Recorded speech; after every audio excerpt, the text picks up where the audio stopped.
Investment in securities are subject to market risk. Please carry out your due diligence and read all the related documents carefully before investing. Channel को subscribe करना ना भूलें और हमारे ताज़ा video सबसे पहले देखने के लिए बेल आइकन को दबाएं।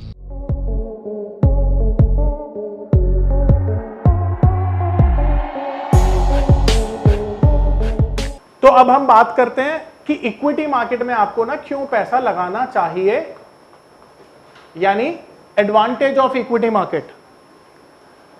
देखो यहां पर सबसे पहली चीज क्या है कि यहां पर ट्रांसपेरेंसी है।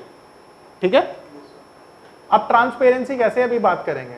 आपने देखा होगा कि स्टॉक मार्केट में ना जो प्राइस रिफ्लेक्ट होते हैं उन्हीं प्राइस पर आपको शेयर मिलते हैं। पहले क्या होता था, पहले एक टाइम था जब ना रिंग ट्रेडिंग होती थी। सर को याद होगा, सर अब मैं बात कर रहा हूं 25 साल पहले की, आपने बात की 20 साल पहले की या 25 साल पहले की बात करते हैं। 25 साल पहले इलेक्ट्रॉनिक ट्रेडिंग नहीं हुआ करती थी, रिंग में ट्रेडिंग हुआ करती थी। लोग क्या करते थे, physical, yes yes yes yes, paper trading होती थी जी। अच्छा, तो तब तो सर ये इलेक्ट्रॉनिक ट्रेडिंग हो रही थी, बट हाँ बिल्कुल। अब वहां पर क्या था, बिल्कुल सर बिल्कुल ठीक जा रहे हैं। अब उसमें ना ट्रांसपेरेंसी नहीं थी। कैसे, मान लो ब्रोकर ने तुम्हें बोला कि भाई इतने का शेयर मिल रहा है, अब तुम वेरीफाई कैसे करोगे उसको, तो आपको तो ट्रस्ट ही करना पड़ेगा। अब ब्रोकर आपको 2 रुपए ज्यादा बताए या 2 रुपए कम बताए, भाई कुछ भी कर सकता था ना ब्रोकर तो, पर अब तो जो दिखता है उस पर बिकता है, ट्रांसपेरेंसी है। अब यहां पर सबसे अच्छी बात वाइड पार्टिसिपेशन भी है ना। तो अब 1-2 लोग नहीं काम कर रहे हैं यहाँ पे, आपको पता है 22 करोड़ डीमेट होल्डर हैं इंडियन मार्केट में। अरे सर बिहार तो सोचिए कितना बिहार प्रोग्रेस कर रहा है, मैं बहुत खुश होता हूँ सर। मैं आपको एक चीज बताता हूँ, मैं दिल से चाहता हूँ बिहार को 5 लाख 10 लाख करोड़ की ना एक स्पेशल पैकेज मिले। मैं सच में दिल से चाहता हूँ, अगर हमारे देश में ना बिहार राज्य प्रोग्रेस कर जाता है, वहां पर गुंडागर्दी खत्म हो जाती है, तो बिहार सबसे प्रॉस्पर राज्य है। और साथ ही साथ इंडियन जीडीपी में ना जो कंट्रीब्यूशन बिहार से आएगा ना, आप सोच भी नहीं सकते। मतलब मैं कह रहा हूं बियॉन्ड इमेजिनेशन है वो। अब मैं इकोनॉमिक्स का स्टूडेंट हूं, तो मैं हर स्टेट को रिसर्च करता रहता हूं, तो मैं जानता हूं कि कितना वहां पे पोटेंशियल है। बट नेता लोग ना बिहार के लोगों को कभी प्रॉस्पर होने देते हैं, और ना सरकार भी चाहती है कि वो प्रॉस्पर हो। अब इसके बहुत सारे रीजन हो सकते हैं, मैं उन रीजन पे नहीं जाऊंगा, ठीक है, बट मैं दिल से चाहता हूं कि बिहार प्रोग्रेस करे। अब वाइड पार्टिसिपेशन के साथ ना यहां पर सबसे बड़ी एक जो एडवांटेज है ना आपके पास, वो यहां पर नो लिमिट इन्वेस्टमेंट है। यानी आप 1 रुपया भी इन्वेस्ट कर सकते हैं और 1 अरब रुपया इन्वेस्ट भी कर सकते हैं। ठीक है, तो यहां पर नो मिनिमम इन्वेस्टमेंट है। एक और अच्छी बात जो मुझे लगती है कि यहां पर ना जितनी ग्रोथ होती है दुनिया में किसी एसेट क्लास में नहीं होती। आप लोगों ने विप्रो के बारे में तो एक बहुत जो सबको पता है कि भाई अगर किसी ने 10,000 रुपए लगाए होते विप्रो में 80s के टाइम पे, तो आज वो 1,000 करोड़ हो गए अप्रोक्स। तो आप सोचिए इतना पैसा कहाँ बना है। 10,000 के 1,000 करोड़ किसके होते हैं यार, इसके हुए हैं। अब कई लोग मुझे बिटकॉइन का एग्जांपल दे सकते हैं, बट भाई रेगुलेटेड भी तो होना चाहिए। तो यहाँ पर ना कैपिटल ग्रोथ बहुत मिलती है। जी बोलिए ना सर।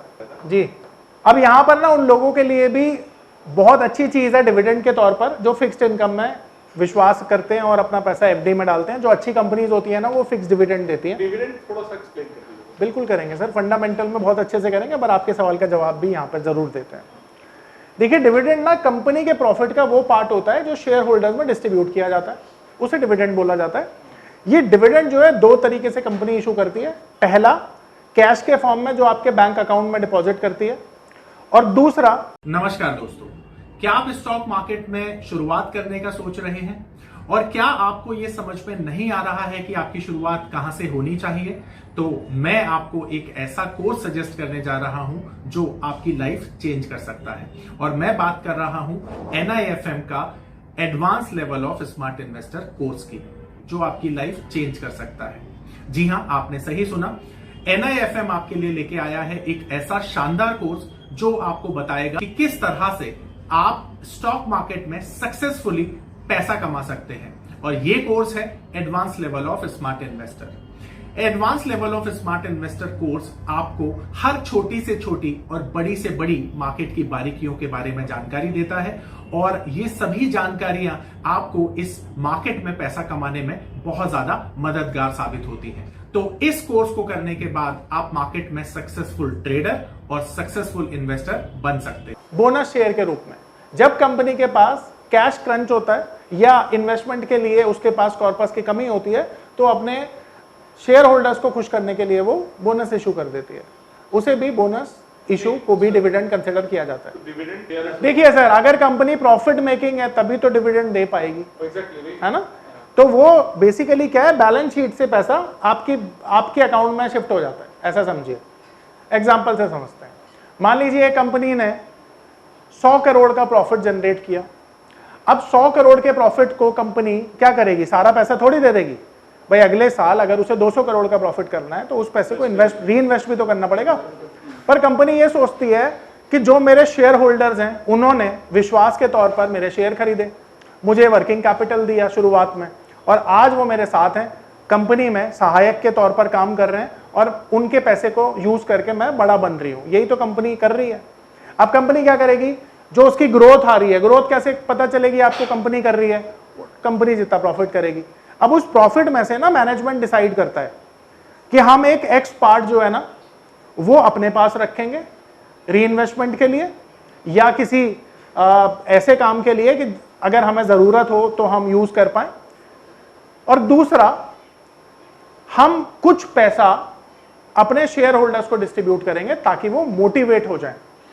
तो जो पैसा शेयर होल्डर्स को डिस्ट्रीब्यूट कर दिया जाता है वही है डिविडेंड।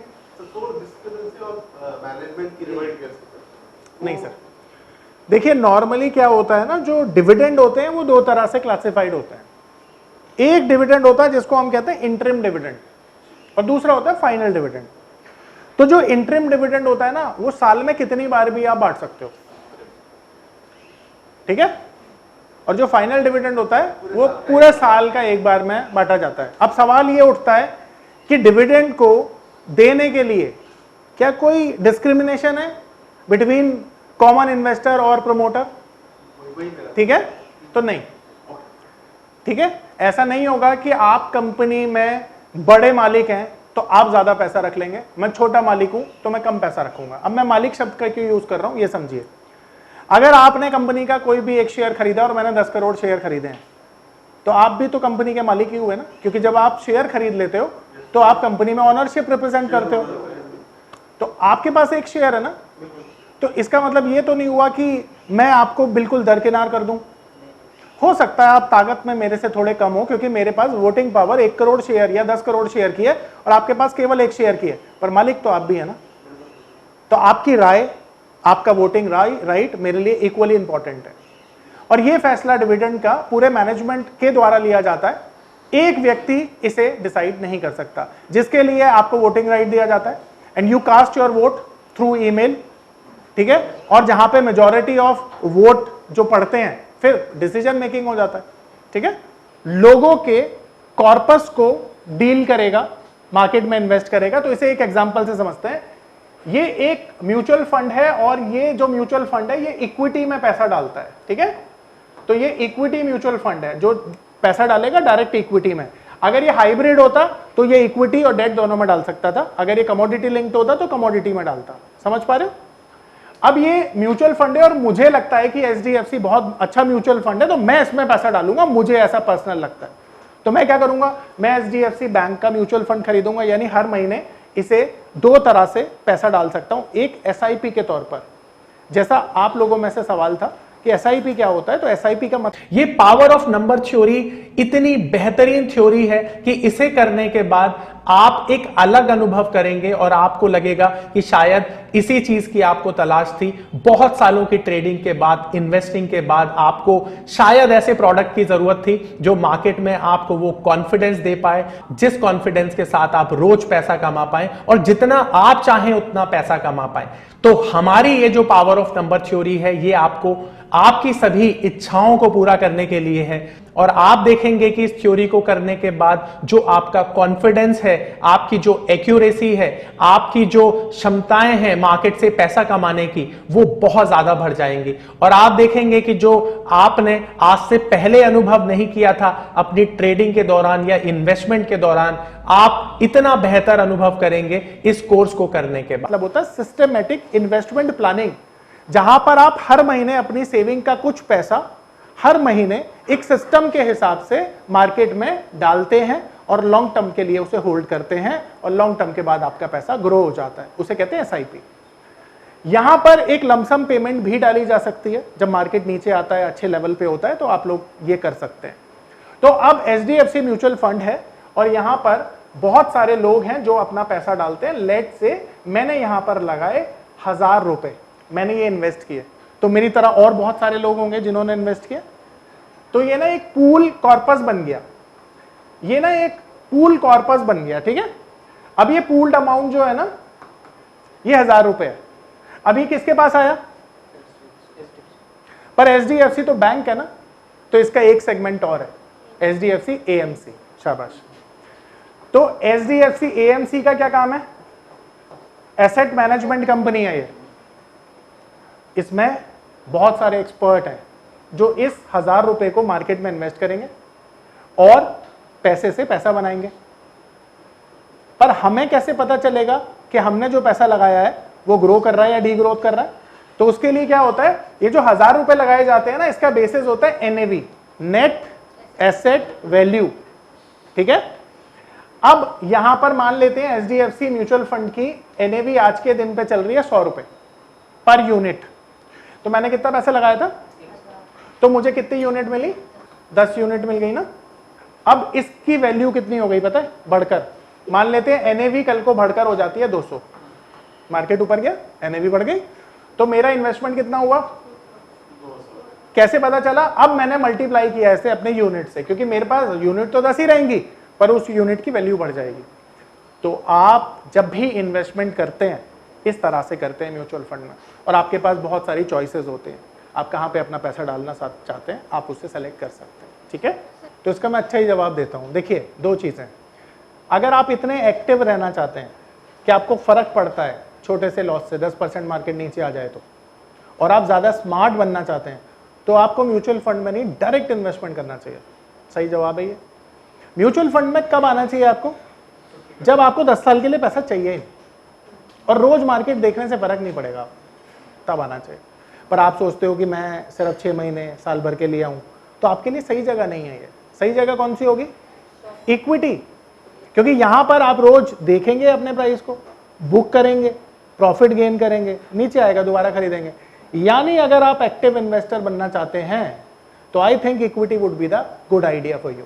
देखो, दो चीजें, अब मान लीजिए आपको डालना इक्विटी में ही पैसा है ना, तो आप नाम चेंज कर रहे हैं, आप पैसा लगा रहे हैं राम पर और श्याम उसका जुड़वा भाई है, तो आप पैसा राम पे लगाए या श्याम पे, कोई फर्क नहीं पड़ता। तो आप अगर इक्विटी में डायरेक्ट लगा रहे हैं तो म्यूचुअल फंड का कोई मतलब ही नहीं बनता, क्योंकि जब आप इक्विटी में ही पैसा लगा रहे हैं वहां पे ज्यादा रिटर्न मिलेगा, ज्यादा रिस्क भी है, I know, but mutual fund में तो डायरेक्ट इन्वेस्टमेंट जितना कभी रिटर्न आ नहीं सकता ना, क्योंकि जो एसेट मैनेजमेंट कंपनी है वो अपना एक्सपेंस रेशो भी लेंगी, है ना, और भी बहुत सारे खर्चे होते हैं, फिर आपको कैपिटल गेन भी देना है, बहुत सारी और चीजें। मैं ये बोलना चाह रहा हूं सर कि अगर आपको पता है कि क्या करना चाहिए तो आपको अपना पैसा किसी को नहीं देना चाहिए। सर यही तो चीज है ना, कि मतलब मुझे हाउ वुड आई नो कि what they are actually doing.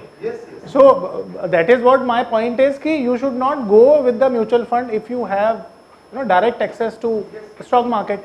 और मुझे ऐसा लगता है कि आप लोग टाइम और पैसा दोनों इन्वेस्ट कर रहे हो, तो कम पैसे कमाने के लिए करना है, हमें तो ज्यादा पैसा कमाना ना। बिल्कुल देते हैं सर, मैं आपको बोल रहा हूं कि अगर ऑडिट हो जाए ना तो सर इंडियन मार्केट में ना क्रैश आएगा, क्योंकि mutual fund are doing the unethical things. ये मुझे पता है, ये आपको भी पता है, but we can't go and verify the fact because हमारी वो अथॉरिटी नहीं है। और इनफैक्ट भारत सरकार भी won't allow us to know the fact कि what they are actually doing, क्योंकि अगर ये हुआ और वो पकड़े गए तो क्या होगा? Under asset management 55 lakh crore, 55 lakh crore कितना बड़ा फिगर होता है, मेरे को तो गिनती भी नहीं आती इतनी। अब सोचो मार्केट मतलब ढह जाएगा तो कभी ऐसा होगा नहीं। तो आई मतलब मैं आपको बता सकता हूं कि आपको डायरेक्ट इन्वेस्टमेंट करना चाहिए, ठीक है। तो ये सारी चीजें आपको बेसिक चीजें पता चल गई। जी बोलिए ना सर। हाँ, अब आपके सवाल का सही जवाब दूंगा जो आपको अच्छा लगेगा, मेरा मतलब वो था। अब देखिए, आप म्यूचुअल फंड में ना नॉर्मली क्या करते हो, ट्रेडिंग करते हो ना, तो आपका एक्सपेंस रेशो जो होता है ना वो ज्यादा लगता है। समझिए कि आपने 1 लाख रुपए डाला, अब आपने 1 लाख रुपए अगर मान लीजिए बुक कर दिया तो सीधा सीधा आपका 1000-2000 रुपए का खर्चा आ जाएगा। उसी तरह अगर आपने 1 लाख रुपए स्टॉक मार्केट में डाले और आपका 5% का रिटर्न आ रहा है तो वहां पे आपका खर्चा 200-250 रुपए का आएगा। तो पहली चीज, जब आप फ्रीक्वेंटली बाइंग सेलिंग करते हैं तो आपका जो एक्सपेंस कॉस्ट है वो कहां ज्यादा होता है, म्यूचुअल फंड, ठीक है। इक्विटी में कम है ना। अब वहां पर आपके पास रोज रोज ये ऑप्शन भी नहीं होता। कई तो ऐसे म्यूचुअल फंड होते हैं जहां पर आपका टेन्योर जो होता है ना वो लॉक इन में चला जाता है, पर इक्विटी में तो कोई लॉक इन भी नहीं है। तो इक्विटी ना आपको बहुत सारे ऑप्शंस देते हैं, ठीक है। तो इक्विटी में ज्यादा आप ये जो चीजें हैं ना वो कर सकते हैं, इसलिए म्यूचुअल फंड की जगह आपको इक्विटी ट्राई करना है। पर आपने ये बोला कि अगर फेलियर होगा, अगर बैंक्रप्सी आएगी तो वो तो नहीं, ये सवाल नहीं था। अच्छा, वही मैंने जवाब दिया, अब मैं बताता हूं, वही मैंने जवाब दिया, आपने शायद समझा नहीं उसको। देखो, अगर आप फ्रीक्वेंट ट्रेडर, एक्टिव ट्रेडर बनना चाहते हैं तो गो फॉर इक्विटी। इक्विटी में अगर 10,000 का भी प्रॉफिट है तो यू शुड बुक डाउन, ठीक है। पर म्यूचुअल फंड में तो म्यूचुअल फंड इसलिए। अच्छा, एक और चीज बता दो, 25 lakhs are insured in your demat account. तो डीमेट में 25 लाख तक का जो कॉर्पस होता है आपका वो इंश्योर्ड होता है। जहां पर बैंक एफडी 5 लाख रुपए का इंश्योरेंस देती है, वहीं पर भारत सरकार आपको इक्विटी में यानी डीमेट अकाउंट में 25 लाख तक का इंश्योरेंस देती है। ये बहुत कम चांसेस हैं कि कोई भी ब्रोकर जो सेबी रजिस्टर्ड है वो बैंकक्रप्ट हो, पर मैंने कार्वी जैसे ब्रोकर को बैंकक्रप्ट होते हुए देखा है। तो आई डोंट ट्रस्ट एनीवन। बुरा वक्त आता है, किसी का भी आ सकता है। अरे सर, कार्वी को मतलब जब मैं स्टॉक मार्केट में आया था तो कार्वी सबसे बड़ा प्लेयर था, कार्वी का नाम था सर। ये केफिन जो है, ये नहीं, केफिन टेक अलग है सर, केफिन टेक अलग है, वो तो बहुत बड़ी कंपनी है। इनफैक्ट जो आपका डीपी को मैनेज करती है वो अलग है सर, वो अलग है। हाँ, अभी लिस्ट होगी ना। और बताइए, किसी का कोई सवाल है तो। म्यूचुअल फंड की सेफ्टी है ना। देखो, म्यूचुअल फंड ना कैसे सिक्योर्ड होते हैं, आपने कभी भी देखा कि म्यूचुअल फंड ने, कोई भी म्यूचुअल फंड ने डिफॉल्ट किया आज तक इंडियन इतिहास में? कभी नहीं हुआ हो। क्योंकि म्यूचुअल फंड कौन चला रहा है? ज्यादातर बैंक चला रहे हैं। और कौन से बैंक चला रहे हैं? कोई छोटे मोटे बैंक नहीं चला रहे, सारे अच्छे बैंक, बड़े बड़े बैंक चला रहे हैं। तो बैंक ना, मतलब मैं समझता हूं ये कॉर्पोरेट जो बैंक होते हैं ना, छोटे छोटे कॉर्पोरेटिव सोसाइटी जो होती हैं, ये हमेशा बैंकक्रप्ट होती हैं। कोई भी बड़ा बैंक कभी बैंकक्रप्ट नहीं हुआ।